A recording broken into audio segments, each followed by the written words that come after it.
Hello and welcome back to the Book Marketing Tips and Author Success Podcast. This is Penny Sansevieri and Amy Cornell. And we are really excited to be back with this particular show, which again was born out of something that came up during a team meeting. But first off, I want to mention that the interior of the Amazon Author Formula workbook has been sent to the designer. So I'm so excited about this book. So it's being worked on, and we're still looking at a Q1 launch. So we'll definitely let y'all know when the book is up on Amazon or when it's up for pre-order. And the other thing that I wanted to mention is thank you all so much for your reviews and your feedback.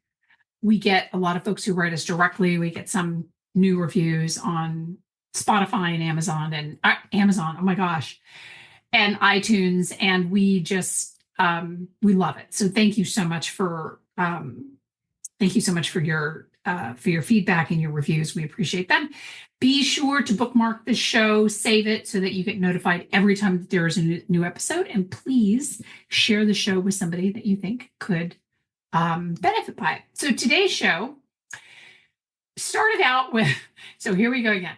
Started out with 10 surprising ways that authors sabotage their own success. And now we have more than 10 because Amy and I kept coming up with ideas. And the reason that we felt this show was important is because we don't want you sabotaging your success. But also some of these are really there's a reason that we called the show Surprising Ways That Authors Sabotage Their Own Success, because some of these are not obvious pieces. And many of them, we've talked about on shows previously. So we'll just start from the top. And sometimes this is something that authors cannot control. So this is on you to sit on your publisher and make sure that, or however you're publishing the book, and make sure that this is all uniform is your book formats. So book formats need to have the same author name, subtitle, co-author, if there is any, illustrator, if you have one, forward. All of that has to be the same across the board. And it's a weird thing. This is really specific to Amazon. We sometimes struggle to run Amazon ads when each book is different. So like, for example, I've cited this before in prior podcast. I have a middle initial on my name, Penny C. Sansevieri, which I use on my books, but we found out the hard way that without the C, like, you can't connect the books because Amazon can't figure it out. For all of its sophistication, sometimes Amazon is a really bare bones, weirdly simple system that can't figure shit out. Sorry.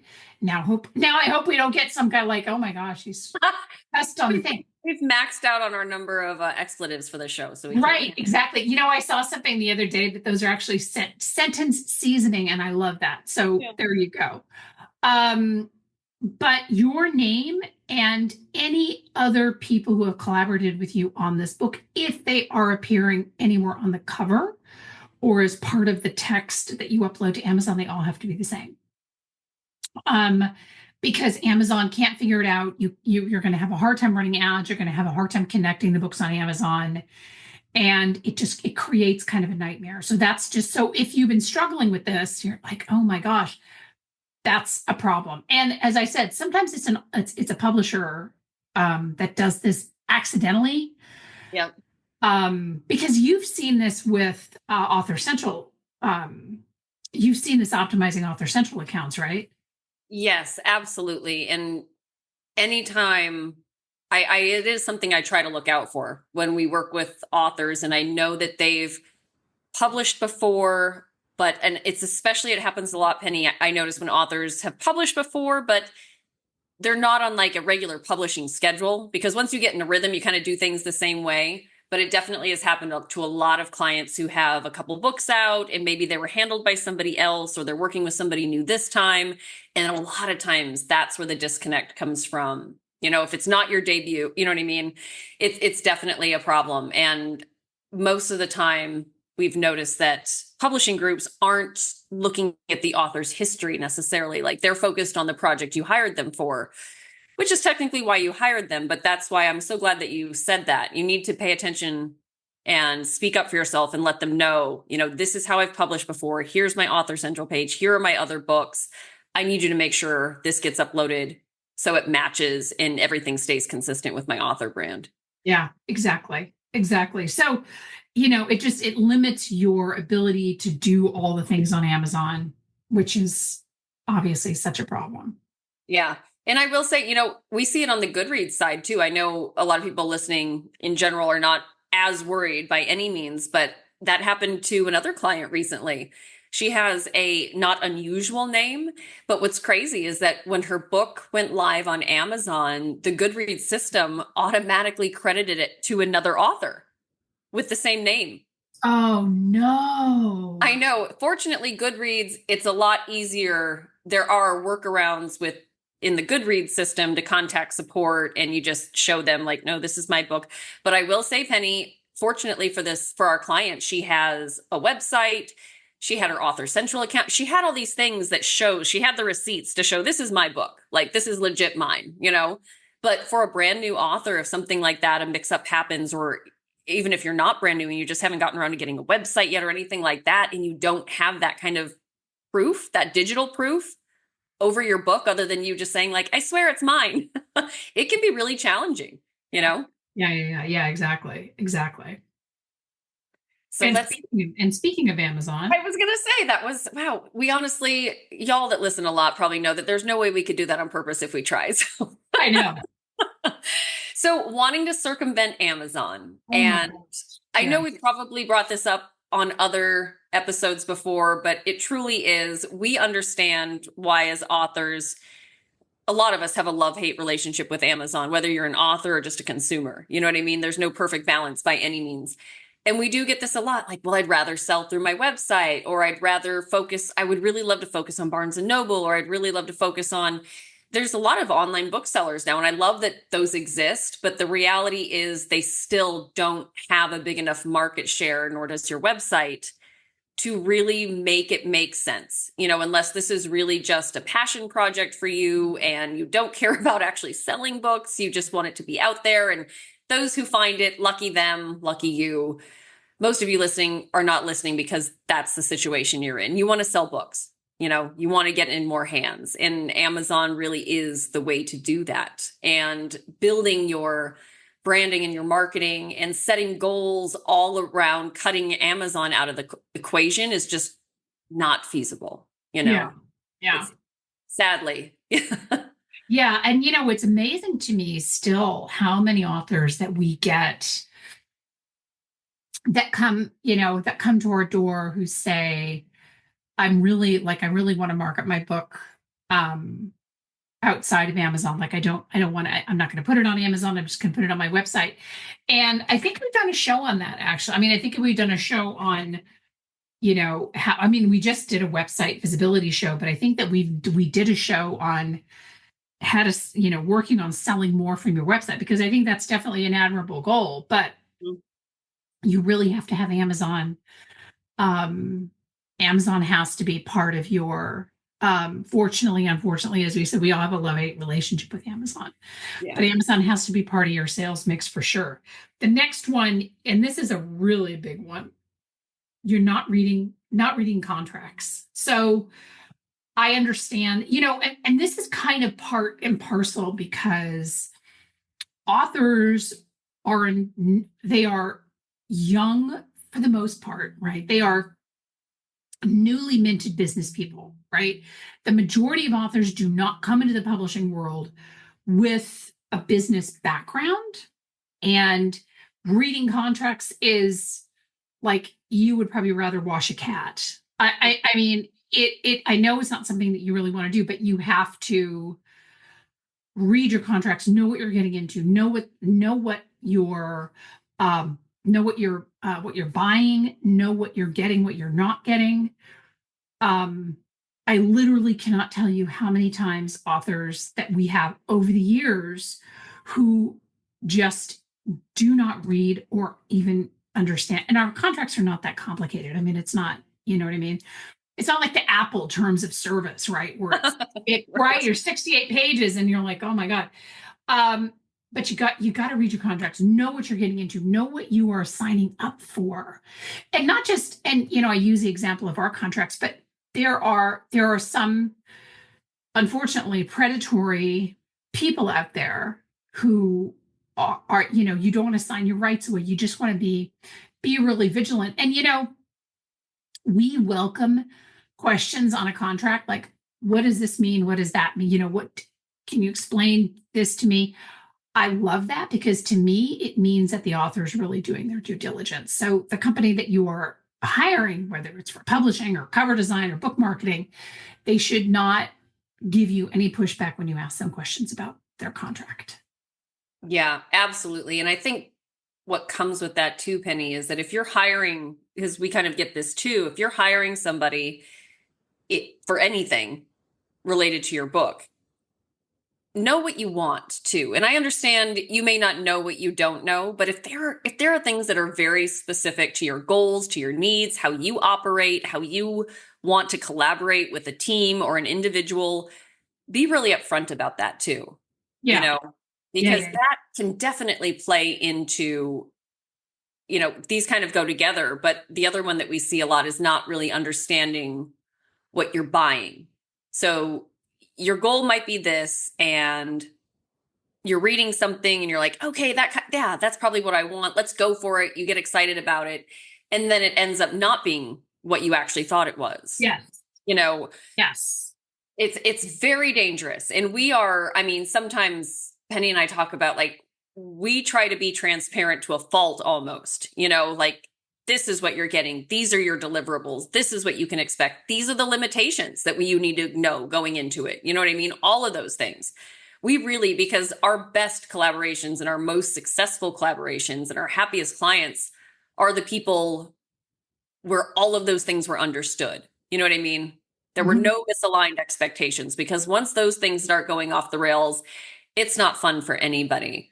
But you really need to understand what you're buying and compare that to your goals. And if there's something missing, or if you are very serious about, I want this, that, and the third, tell the person that, tell the group that, be very upfront with those kind of things. And then they can say, okay, based on that, this is what, you're definitely getting. We're not going to be able to do this, or we can do this, but here's, you know what I mean? So you really want to, don't purchase something thinking, like, I want this is close enough, I'm going to get everything I want, because that's happened to us before, right, Penny? Oh, yeah. Where it's like, it's clear that the author was like, this is close enough to what my plans are. And then we get, down the road a ways and they're like, no, this is really important to me. It's like, what? Like, we didn't discuss that. We didn't realize that was so, you know what I mean? And it's really unfortunate, because then everybody's kind of a deer in the headlights, Yeah. Well, and I think that it's also, if you've ever signed or if you've ever seen book marketing or book publicity services, and Amy, you and I have seen that seem like they're presented in a very flashy kind of way.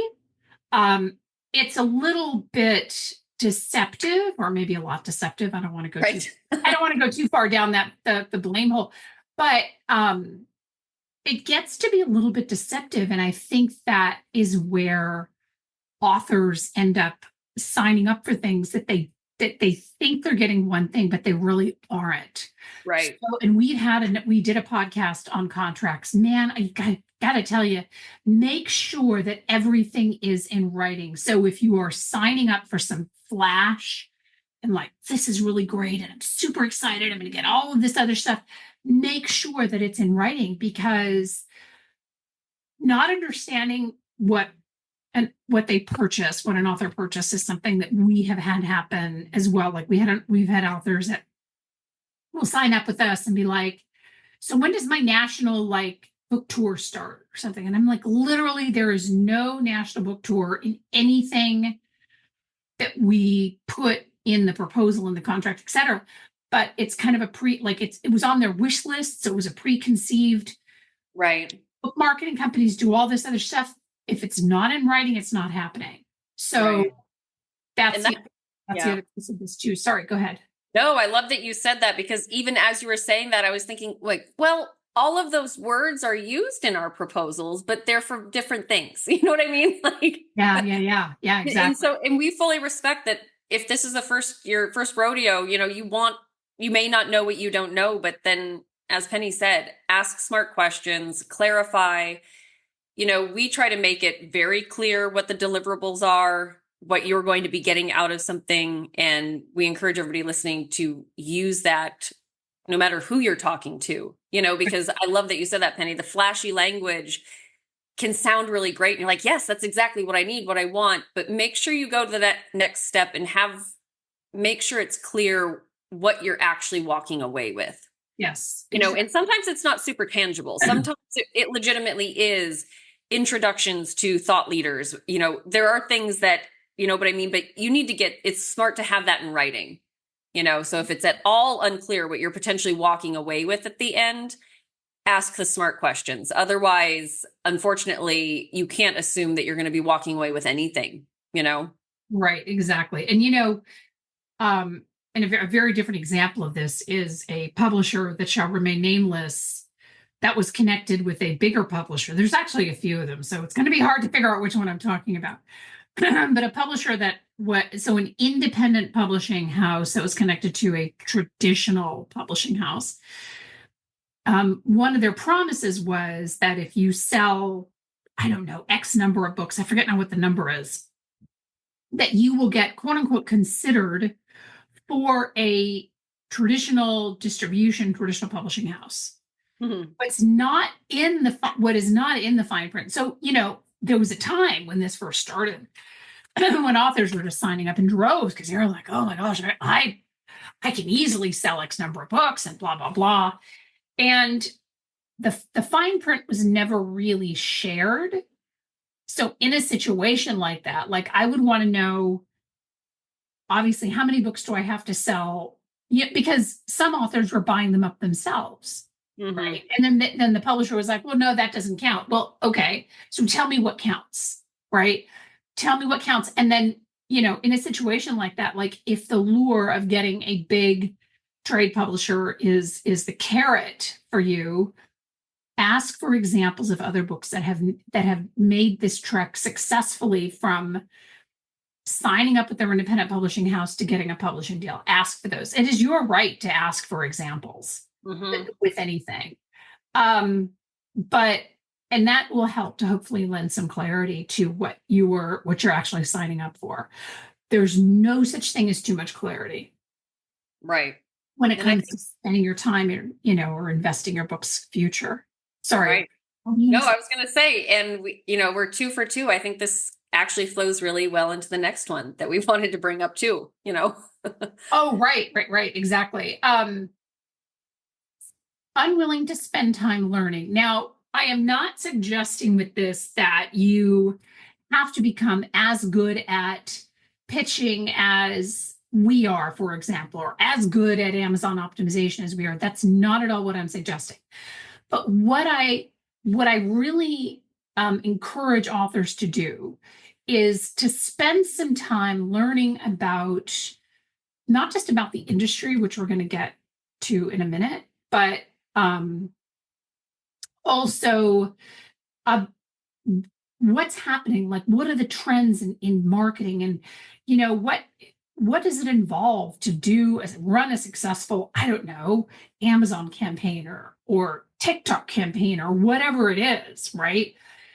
The more that you understand, even if you just have a basic understanding of it, the better that your choices are going to be when it comes to hiring people to potentially do that work for you, if that makes sense, right? And then the other piece is the other side of this is learn about the industry. And again, I'm not telling you that you have to become a publishing professional that you could do a TED talk on publishing at all. But I think it's really important to understand how this industry works that you are getting into. Mm-hmm. And part of the reason for that is because you'll make better choices when it comes to who's going to publish your book, how it's going to publish, are you going to self-publish, one of the things that I love doing, in fact, I did it with an author last week, is we did an entire hour on publishing options. And I love doing that, as you can tell from if you've listened to this podcast for any length of time. I'm a tad loquacious, so I do love blah, blah, blah, right? I will write. Understanding the industry doesn't necessarily mean that you can pass a test on it, but just understand what you're getting into, right? You don't need a degree in publishing. You just need to understand the terminology. What does it mean? What are they offering? Because you'll make better choices and you'll avoid some of the costly mistakes that we oftentimes address in the show. Right. And Penny, I think we've mentioned this before on another show too, and it might have been a budgeting show, but the reality is not learning is very expensive because it doesn't matter who you plan on hiring. Very few authors are in a position to hire out all of their marketing promotion until the end of time. Mm-hmm. It's just not realistic. So that's also something to keep in mind too. And especially if you want to do it the DIY route, if you're listening to our episodes because you want to do this properly on your own, obviously you're partway there because you're listening to our podcast, but truly doing it correctly on your own, unless you have a lot of money to invest in somebody else looking out for you all the time, it gets very expensive. So there is a level of learning, like Penny said, not just about the industry, but about marketing, promotion, branding, specifically for authors. You do have to do that because we say it to our clients all the time. Like, we can achieve a lot in the time that we work together, but you're really going to get so much more for your investment if you are willing to learn the basics of keeping that momentum going and maintaining what we've developed for you and what we've created for you. It really does make a huge difference versus hiring us, keeping your fingers crossed, and then when we're done going like, well, I guess that's all there is, like. Yeah, exactly. And the other piece of it though too is that when if you decide that you want to go with a publisher or a hybrid publisher or whatever, a lot of times they'll throw out, terms, like, oh, we're going to get you global distribution. And that's something that if distribution means, and we did a whole show on this too, distribution means different things. Like, for example, if your book is on Amazon, that's global distribution, right? Technically, right?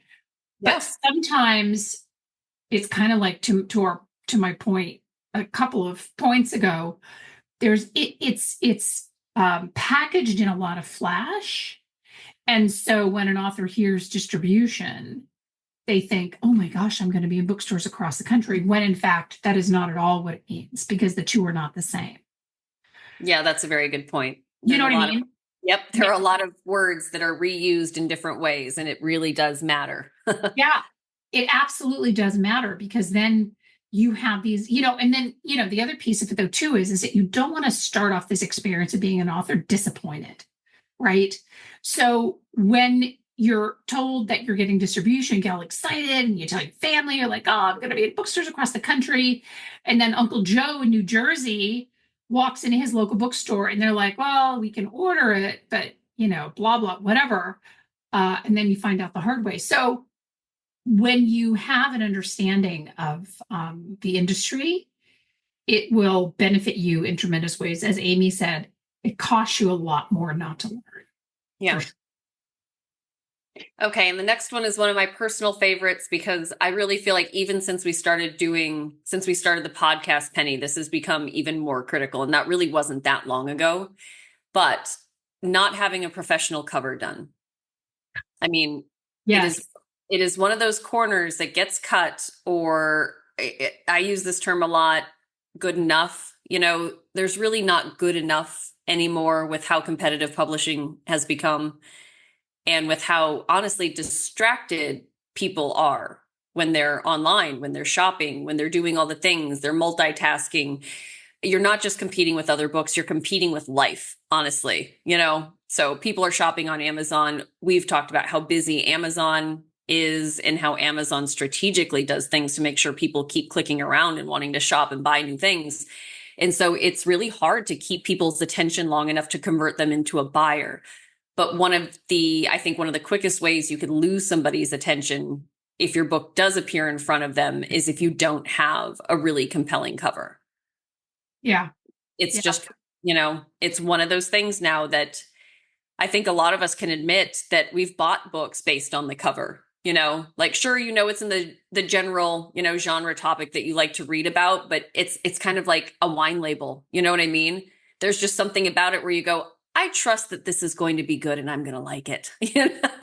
But it's a lot harder to work from the other end of the spectrum. It's a lot harder to have a subpar cover or just an okay cover and expect to keep people interested long enough to read your full description, to check out your reviews, to, you know what I mean? All those things. It very rarely does it work the opposite direction. But it's amazing how many more conversions you can get with a really fabulous cover.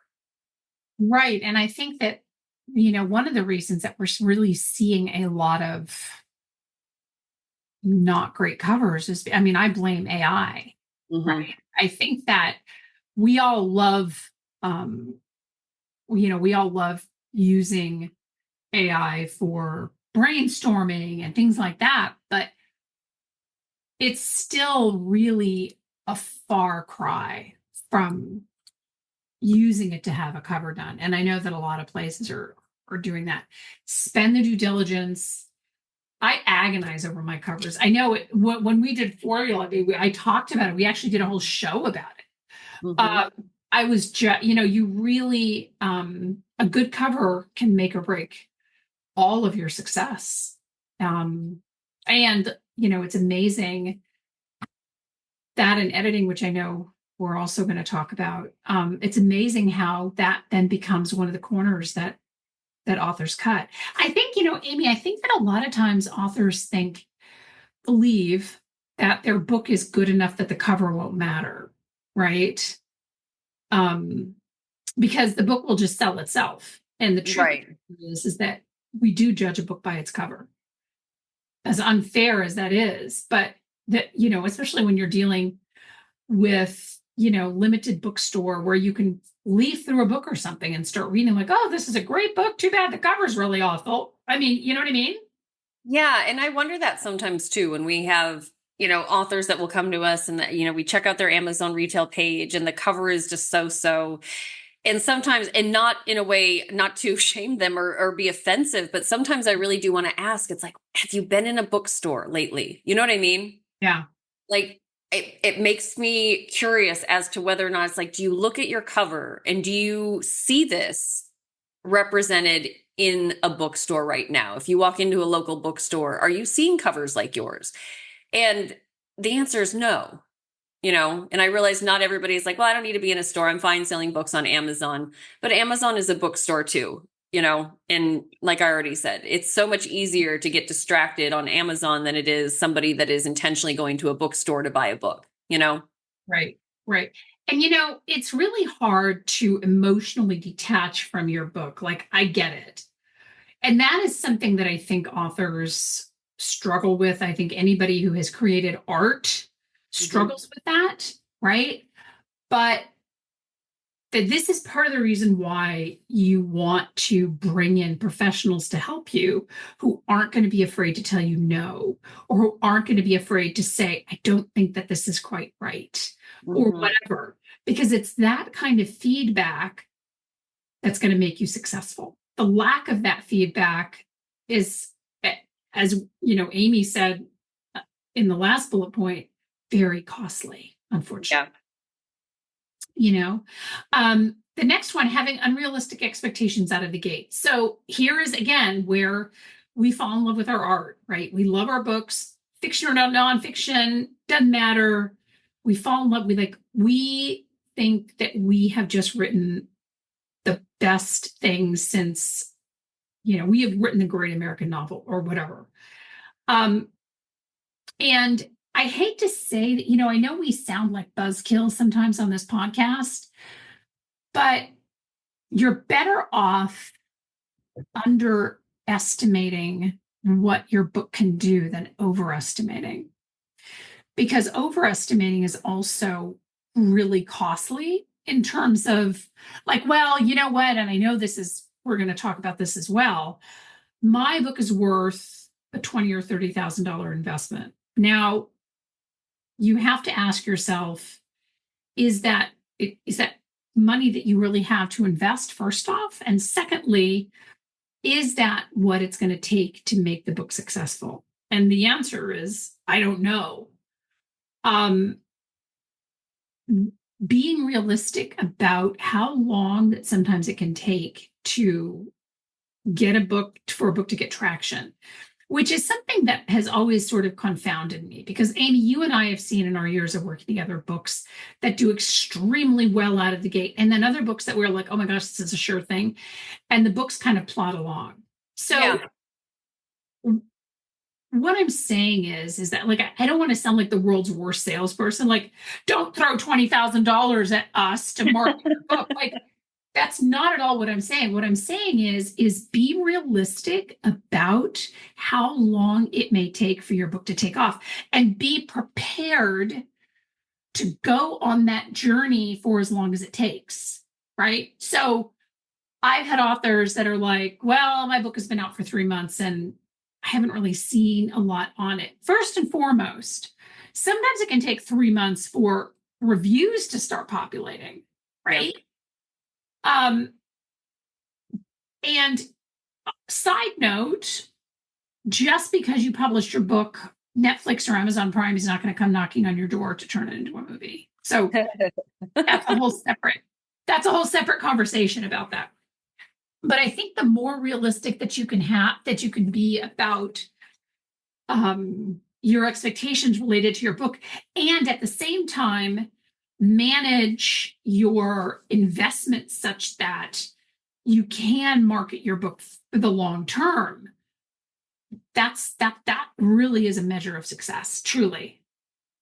Yeah. And it's like everything else that we see, you see the best version of everything. And there really are very few, certainly nowadays, but even over time, completely out of nowhere breakout debuts. You know what I mean, Penny? Yeah. You hear the success, or you read the success stories after the fact. You know what I mean? Right. And yeah. You don't get, unless you want to go looking for all the sad stories, you really don't get the full background of how many times that author was rejected, how many, you know what I mean? How many books, versions of that book they wrote before one was actually picked. I mean, there's so many different variables that come into play, but you really don't ever hear the nitty gritty stuff and how long it took a lot of successful authors to really get to the point where they're like, yes, I consider myself a success now, Yeah. Yeah, exactly. And that's very, very true. The success stories always feel like, and this isn't us saying, hey, look, don't shoot for the moon. Absolutely.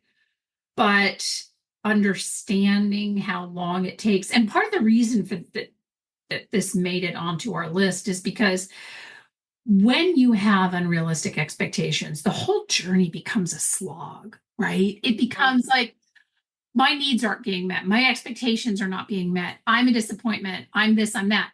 When in fact, maybe your book just needed a little bit more time, right, to get out there. And absolutely, the authors who launch their book with high expectations, look, we all want our books to do well, right? And we want that for you as well. But the more realistic that you can be about how long this may take, I think the better the journey is going to be for you. The more level that the more even that the journey is going to be, as opposed to those emotional highs and like, oh my gosh, and why hasn't Netflix written me yet? And then, we did a show on this as well. Enter the scammers, right? I mean, we just see, and they have become so crafty and so good about this stuff. I got an email this morning, Amy. I haven't forwarded it yet. I got an email this morning from Amazon, about like, oh, and blah, blah, and we want to invest in your book and blah, blah. I'm like, yeah, I'm sure that's not true. I mean, not that, not that I want that, but you have to really just keep your radar up and be aware that the process can take a while, and second guess, if it's something seems too good to be true, it might very well be too good to be true. Yeah, absolutely. Sorry, I went off kind of on a different tangent with that, but It's all packed into the same bullet point. So I think it's fair. We're still sticking to it. So the next one, not understanding the professional marketplace. And what we mean by this is not, this kind of also feeds back into the education part of this, understanding the industry you're getting into. We've done multiple shows on this and it comes up a lot, but really understanding who your readers are, who you're writing for, because we see this too often where an author has spent blood, sweat, and tears, wrote a book. And then when we start talking to them about, okay, who is this for? What genre are you looking to compete in? They say, I don't know. I don't know who's going to read it, but it's great. You know what I mean? And I don't know what category I belong in, but that doesn't matter because the book's amazing, you know?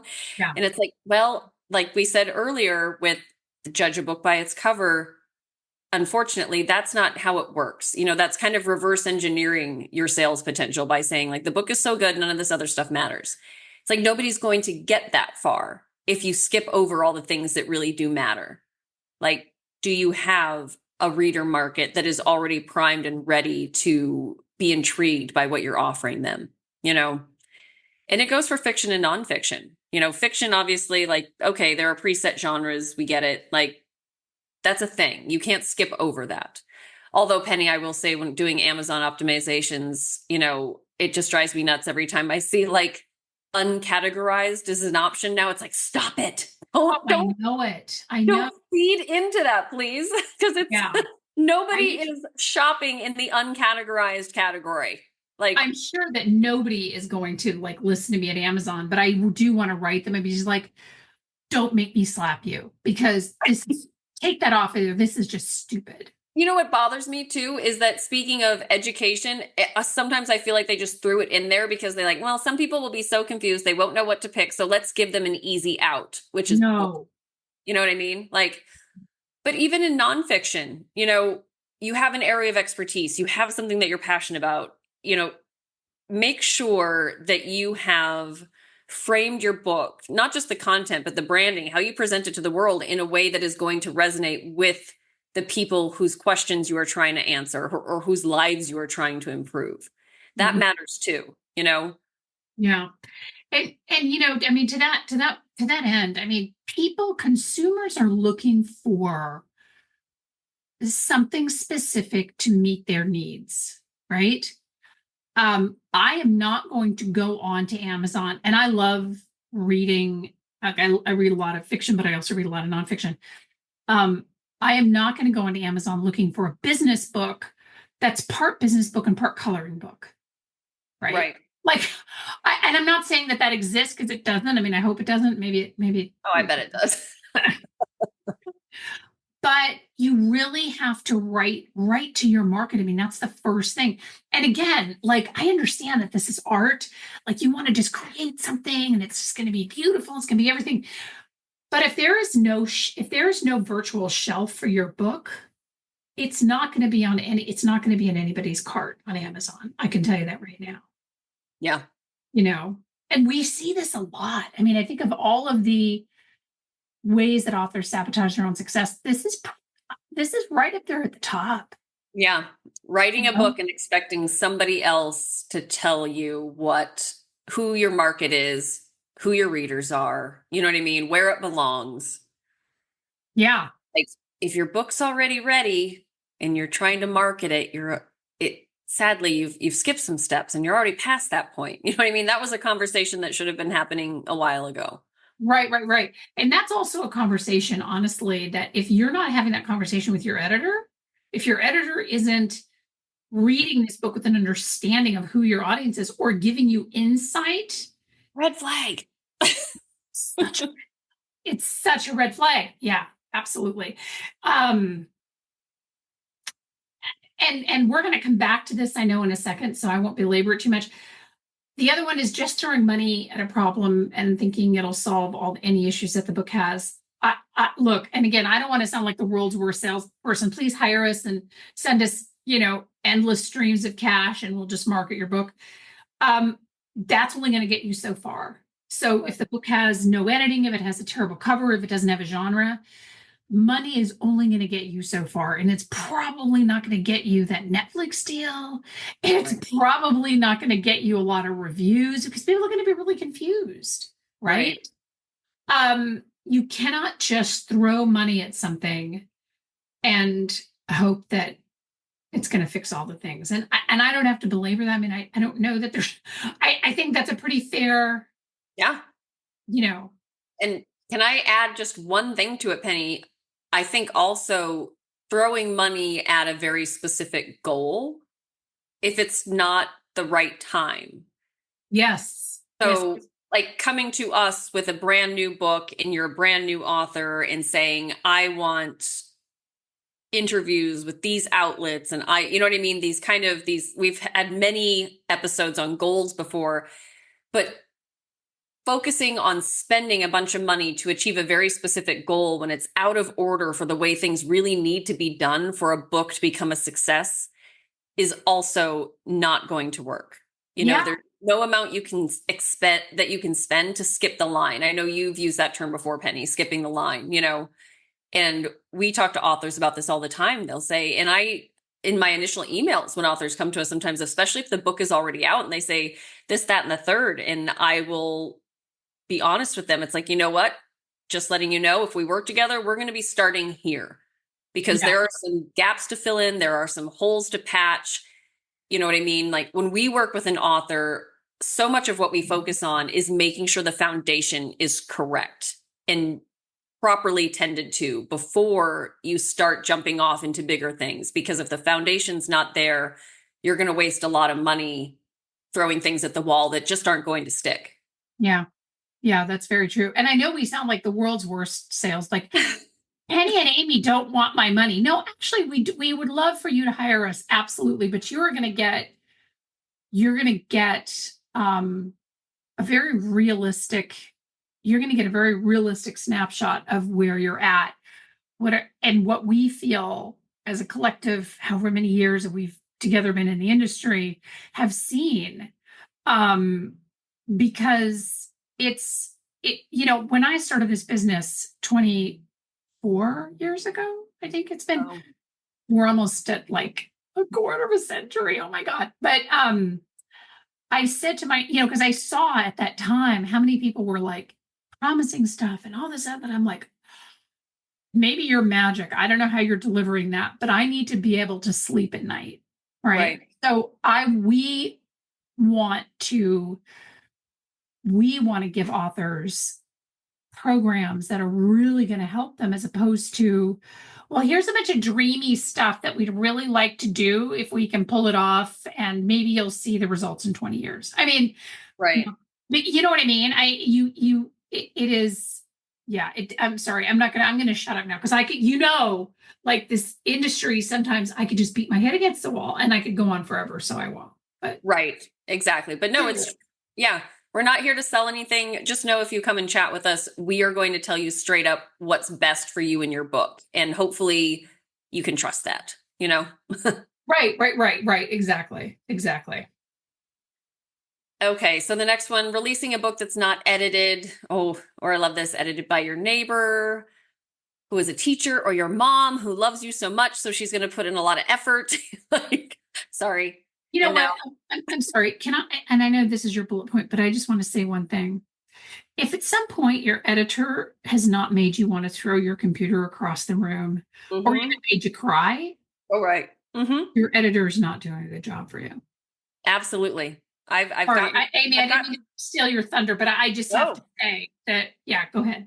no, it's true. I've gotten texts from you and emails saying like, I really don't like this person anymore. It's like, it should be a complicated relationship in the very best way. Your relationship with your editor, like should definitely, and I will say this is definitely something you have to watch out for. I know, Penny, you do a lot more research and reading into this than I do, but also be very careful with like AI programs for editing. Oh my gosh. I mean, You it's should a, see my face right now. I'm sorry, go ahead. yeah, Yes. no, I mean, and we Oh, have said in shows before, like there are some aspects of AI that we really appreciate, but it's always going to be a stepping stone. It's always going to be a tool. It's never going to be the magic solution, the one-stop shopping. Like, never look at anything AI as if that's one and done for you. But that is definitely problematic as well. So the editing phase is really, really important. It's up there with the book cover for sure, because once you put it out there and people start buying your book, you could fix things down the road, but you're not going to fix it for the people that have already experienced your writing or your book or been introduced to your brand. Yeah. And you're not going to be able to get that back. You know what I mean? Amazon's not going to give you a list of emails to the people to write and say, I'm so sorry. I made those changes that you made comments on in your review. Would you like to buy it again? It's better now, like, unfortunately, that is not an option. Yeah. Yeah. And I mean, it's a horrifying thing when an author, well-intended, had somebody who was maybe a friend, or, here's the thing though, too. If you have to face your editor, like if your editor's a neighbor, right? They aren't going to, I'm sorry to say, they aren't going to, I'm going to get a ton of hate mail now. My editor was my neighbor and they did a great job. But listen to me, if somebody has to face you, they aren't going to tell you the truth. I'm just, that is just human nature. And I say the same thing for authors who are in writers groups. Like, everybody, all my friends and everybody in the writers group loves the book. I'm like, well, you sit in a circle with them once a week or once a month or whatever. What are they going to tell you? No, I'm sorry, Jane, your book really sucks. Like, start over. I mean, you really want somebody. And, I mean, Amy outlined something that is a horror for all of us, that we trusted somebody to do a really good job editing, and the book goes up on Amazon and there are 10 million errors. And we actually had this happen to an author that we work with or have worked with. And this author was just like horrified, like, oh my gosh. And, my cousin was a something, and my cousin edited the book. I'm like, wow, cousin's not coming to Thanksgiving dinner, I'm thinking, because there are a lot of typos in this book still. No. And Penny, I mean, you walk the walk. It's like you have people on the team look at different sections based on, you know what I mean? It's like you have so many eyes on your book, and your editor still catches things. And then we look at it again and then we go, oh, this isn't quite right either. You know what I mean? Like, it's a process. Yeah, it's a process. And I will say, Amy's being really nice. I'm kind of a freak. Like, I am such a maniac when it comes to my books because, I mean, and not just for me, because my book is my resume, but I got news for you. Your book is your resume, right? I mean, people will judge. And what's interesting is, and we talked about this on another podcast. If an author has not spent quality time with an editor, content editor, copy editor, editing the book, I can almost guarantee you that is also going to be reflected in their Amazon book description, which I know sounds crazy, but we've seen that thread of, I'm just going to kind of DIY this, and you know what I mean? And it gets reflected everywhere. Absolutely. Gets reflected in their book description, and gets reflected on their website. So yeah, spend the time. The website. Yep. Not understanding your industry, and I'm not just talking about the publishing industry, so we talked about that, but not understanding your industry, what's competitive and what's changing. So I was listening to this, the Alliance of Independent Authors had a conference last year, which I was a part of, and I was always pleased to be a part of their events because they're great. But I was listening to Sasha Black talk about, she does a class. If you are a member and you haven't listened to this one lecture, it was really good. And she was talking about how obsessive that she is with in her genre. She writes fiction, and how she assessed that there was a gap in her genre for which there was a lot of need. And so she wrote to that gap, and she's done really well, right? So this is an example of somebody who did a ton of research and then wrote for a gap in the industry and has done really well, as opposed to what we talked about a few minutes ago, where you're writing for a genre that doesn't exist. Those two are very, very different things. But understanding what's competitive and what's changing, and this actually will inform not just your book, but also your cover, right? So, and this is very, I mean, actually, I was going to say this is very particular to fiction, but it's really not. It's across the board. It's fiction or nonfiction. Cover, covers change, right? I mean, a cover that I did for a nonfiction book that I wrote when I was first in business 24 years ago, 23 years ago, whatever. I should get a file count. Like I feel like I throw those numbers around a little bit. It's very different from what I would do now. Yeah. Trends change, industry changes. You know, book, what is in your book is going to change depending on where the trends are in your industry. So I think really understanding and be a fan of your genre. Like Stephen King wrote in his book on writing, a good writer is a good reader, right? And that's not an exact quote, but he always recommends to read voraciously in your genre. And that is the first thing, you know, when I'm on the phone with authors in consultation, we're starting to talk about their genre. I'm like, well, what kind of research have you done in your genre? And I can tell you right there whether or not I know if they've done their due diligence, because in some cases they've done a lot of it, and in other cases they don't even really know other authors in their genre. So really important to know what you're understanding, what your industry is doing and what's competitive. No, that's a huge one too. And I think especially Penny, when, again, this works for fiction and nonfiction, but if you have aspirations to get coverage, you know, whether it's by influencers, thought leaders, bigger media, you know, you really have to understand what's current, because a lot of times that's a huge selling point for getting coverage. Yeah. You know, it's not just how great your book is, because believe it or not, like, I mean, it sounds sad, but that's not really what piques everybody's interest for the most part. Yep. It needs to be a more complex conversation than that. Yeah, absolutely. It does. So I hope that I hope that we don't, sometimes I always worry on this podcast, like, do we just come across as a bunch of buzzkills? Like, okay, here's all the stuff that you shouldn't be doing. But I hope that you find these shows helpful. They are only intended to help you to be a better author and to help you be more successful, whether you decide to, work with us as a team or not. We want that success for you, and hopefully help you avoid some things that we have seen that can undermine an author's success. So thank you so much for tuning in. Again, we love reviews wherever you listen to podcasts. If you can't upload it, I know sometimes it's a little bit tricky, feel free to email us the review. We will put you on our special podcast page, and share the show with somebody that you think could benefit from it. And we'll see you. We'll see you next time. Be sure to subscribe to the show so that you get notified every time we have a new podcast. Thank you so much for tuning in. We'll see you next time.